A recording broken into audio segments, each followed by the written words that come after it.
Good morning. Thank you. I especially love those good mornings from the back.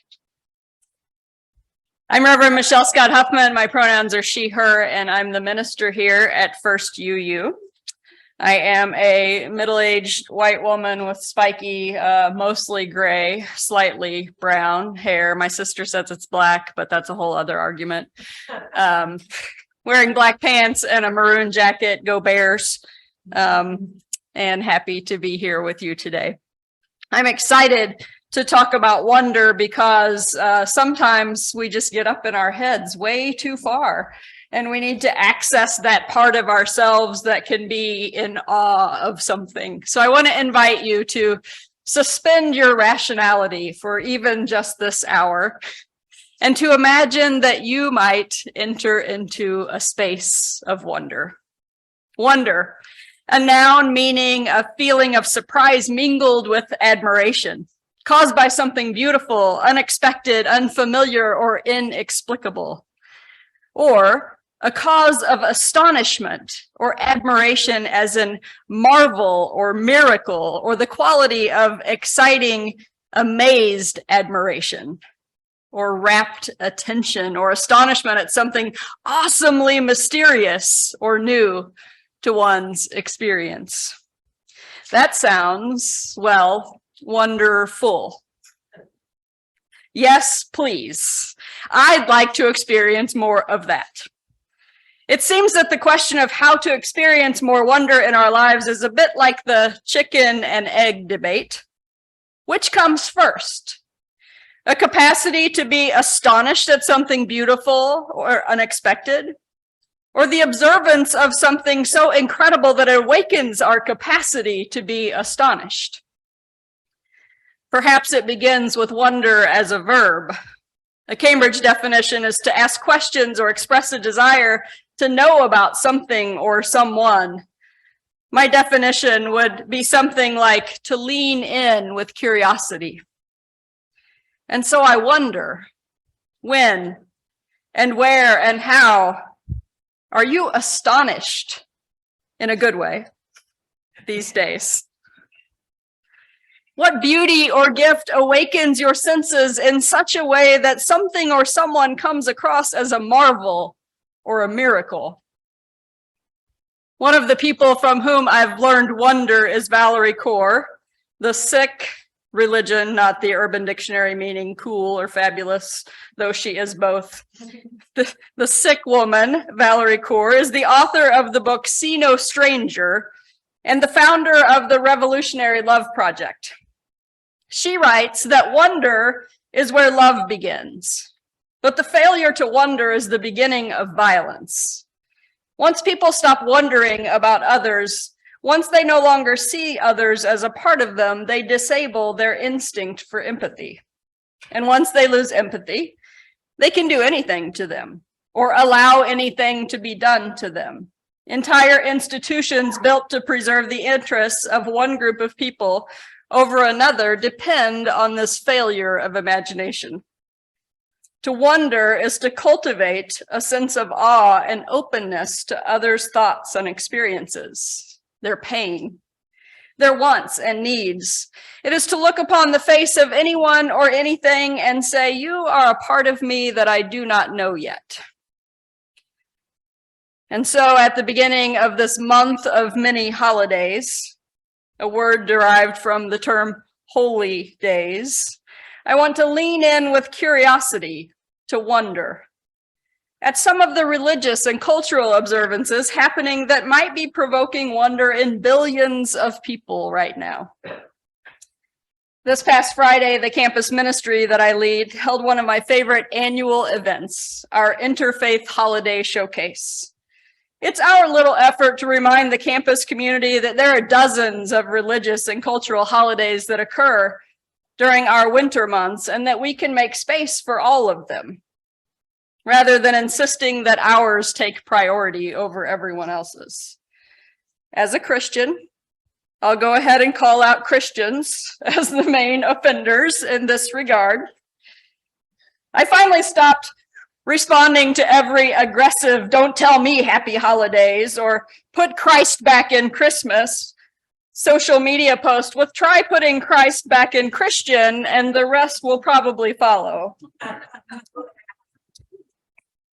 That was not winning friends and influencing people, as the Carnegies would say.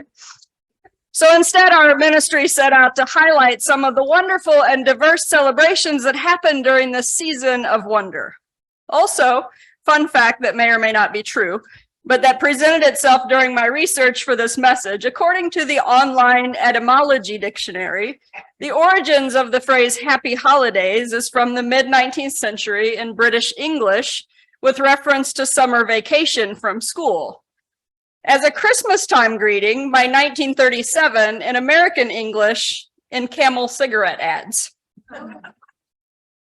It seems that we have R.J. Reynolds to blame for this ferocious attack on the baby Jesus and Santa Claus.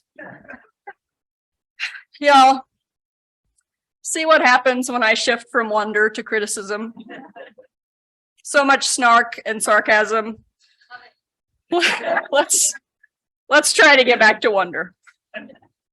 Like the wonder of Diwali, the festival of lights celebrated this year in late October. Around the world, adherents of multiple religious traditions celebrate the victory of light over darkness. The celebration is primarily in India as both a cultural and religious holiday, celebrated by Hindus, Sikhs, and Jains, among others.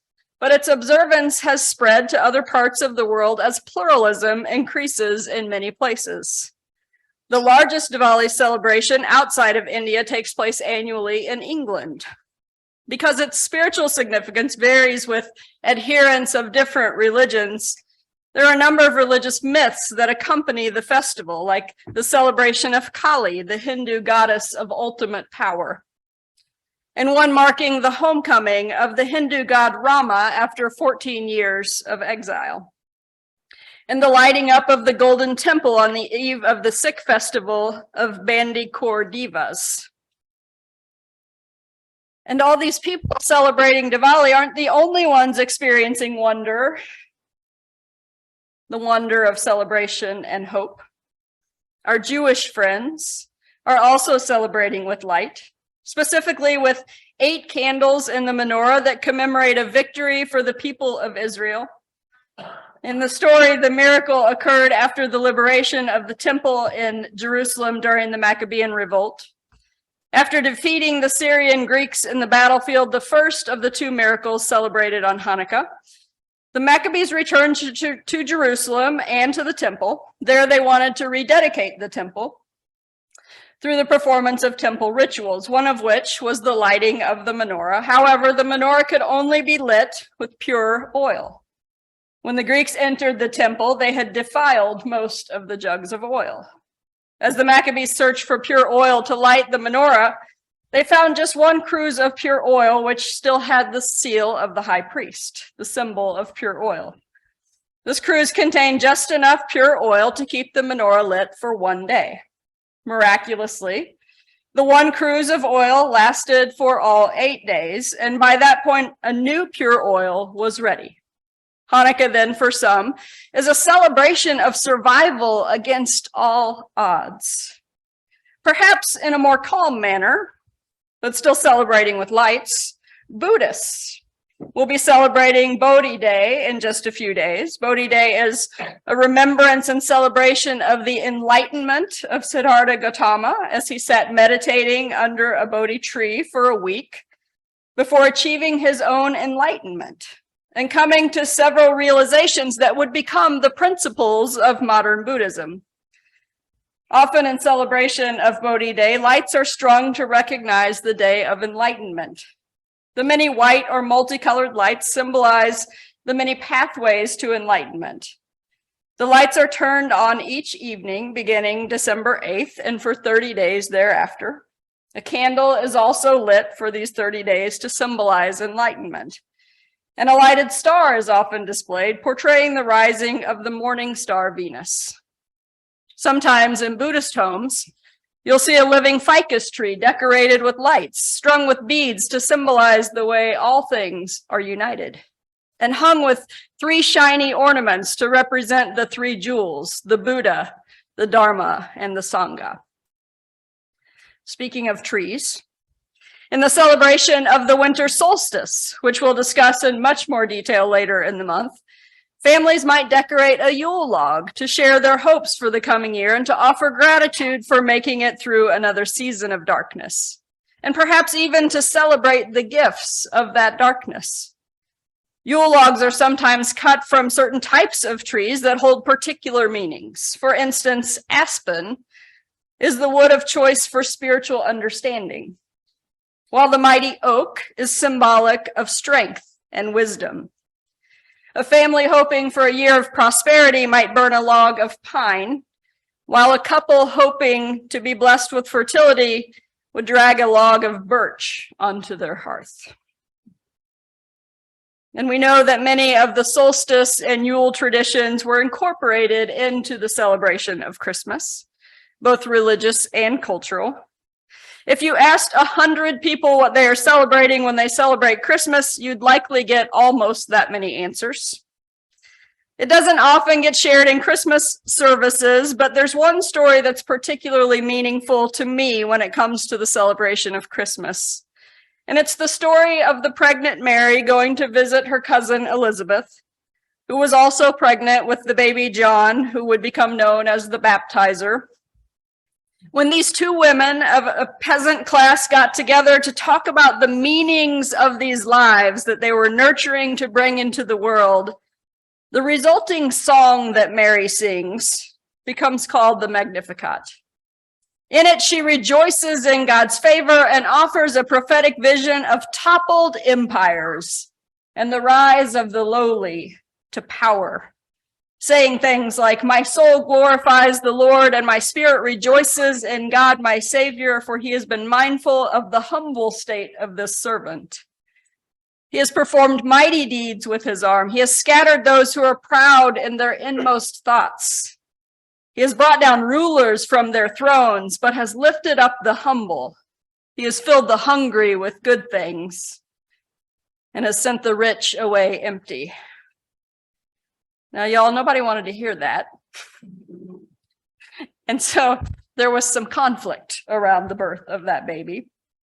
This kind of talk was clearly offensive to those in power and would have drawn the ire of those in the ruling class who used religion, politics, and economics to keep people in their place.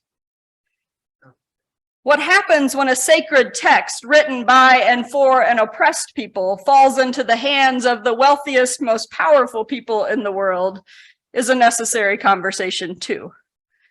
But for today, I just want to sit with the hope of a people who had found themselves hopeless at every turn and imagined that with the birth of a child into a humble peasant family, somehow things could change.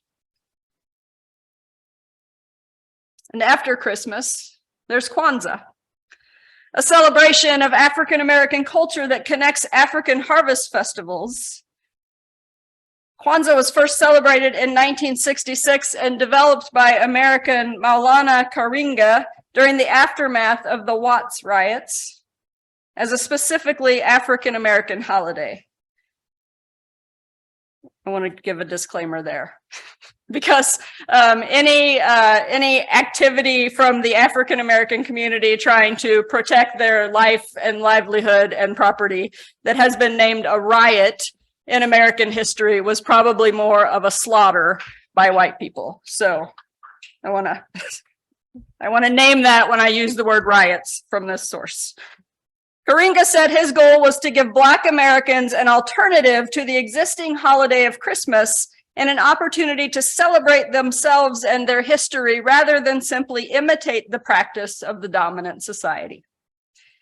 Kwanzaa celebrates 7 principles, all named with Swahili words, which translate roughly to unity, self-determination, collective work and responsibility, cooperative economics, purpose, creativity, and faith.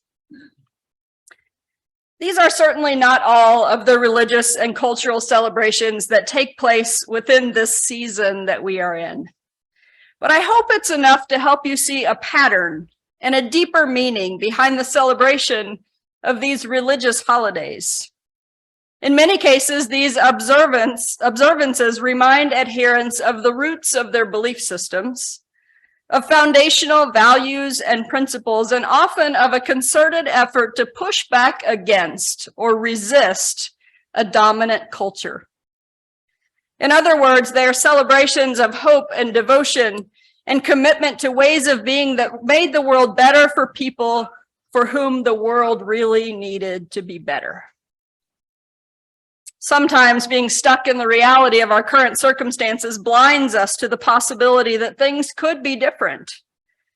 But leaning into a vision of the world that offers something different is a form of resistance that is accessible to all of us.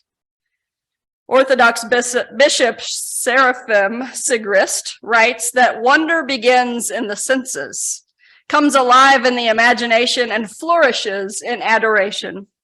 This spiritual practice needs to be revived in our times as an antidote to indifference, that listless, blasé, and detached feeling signified by the popular phrase, whatever.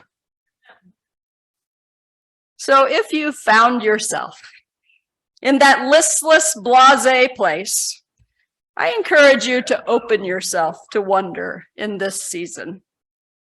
It is literally all around us right now. So there's no shortage of ways to encounter it.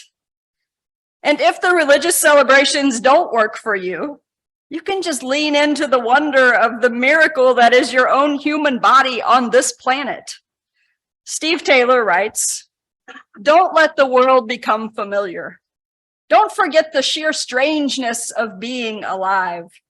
Don't forget the sheer strangeness of being here on the surface of this spinning globe, standing in its soft, dark soil, immersed in atmospheric gases, with the blue-tinted sky above, full of foaming crystal masses, turning to face a burning golden ball that caresses us with heat and light, until the blue fades to black as it opens up to the vast empty fullness of the universe.